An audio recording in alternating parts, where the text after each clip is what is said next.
Wilayah Kalimantan Barat beririsan dengan rute pelayaran internasional yang berhadapan dengan Selat Malaka, Laut Cina Selatan, dan Laut Jawa, serta terhubung dengan aliran sungai hingga ke pedalaman yang kaya akan hasil hutan. Sejak abad ke-5 Masehi, penjelajah Tionghoa melaporkan di pantai barat Kalimantan telah berdiri kota-kota pelabuhan yang ramai dengan aktivitas perdagangan rempah-rempah serta hasil tambang dan hutan yang menjadi primadona pasar dunia.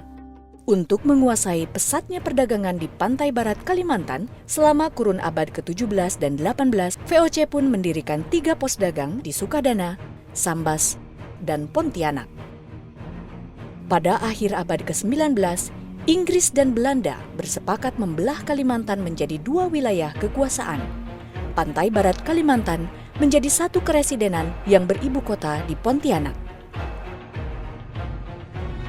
Memasuki abad ke-20, perekonomian di Kalimantan Barat tumbuh sebagai wilayah strategis yang ditopang tanaman ekspor terutama karet. Berkembangnya aktivitas ekspor-impor di Kalimantan Barat menyebabkan maraknya penggunaan mata uang asing.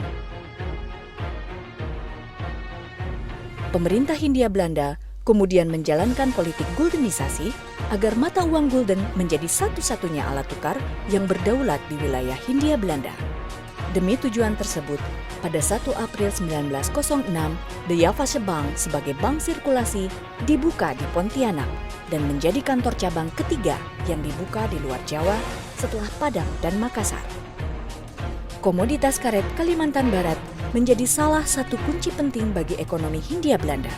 DJB Pontianak pun diperintahkan menjaga relasi dengan para pelaku usaha industri karet demi menjaga stabilitas perekonomian. Kehadiran pemerintah pendudukan militer Jepang memperburuk kondisi kehidupan sosial dan ekonomi masyarakat Kalimantan Barat. Jepang menerbitkan uang dalam jumlah besar sehingga memicu tingginya inflasi. Selain itu, The Javasche Bank dibubarkan dan diganti dengan Nanpo Kaihatsu Ginko atau NKG. Pasca proklamasi kemerdekaan Indonesia, Sekutu bersama Nika berupaya merebut kembali wilayah Republik Indonesia dengan mendirikan daerah istimewa Kalimantan Barat sebagai bagian dari negara-negara federal, termasuk mendirikan kembali DJB sebagai bank sirkulasi dan mengeluarkan uang DJB seri federal.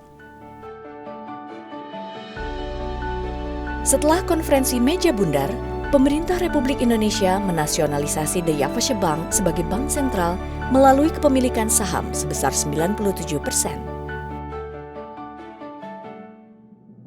Saat ini, kantor perwakilan Bank Indonesia Provinsi Kalimantan Barat telah menjadi bagian penting bagi pembangunan ekonomi dan berkontribusi dalam mengawal kedaulatan rupiah di wilayah perbatasan agar seluruh rakyat Indonesia memiliki rupiah layak edar demi memperkuat kedaulatan ekonomi dan kesejahteraan di Kalimantan Barat.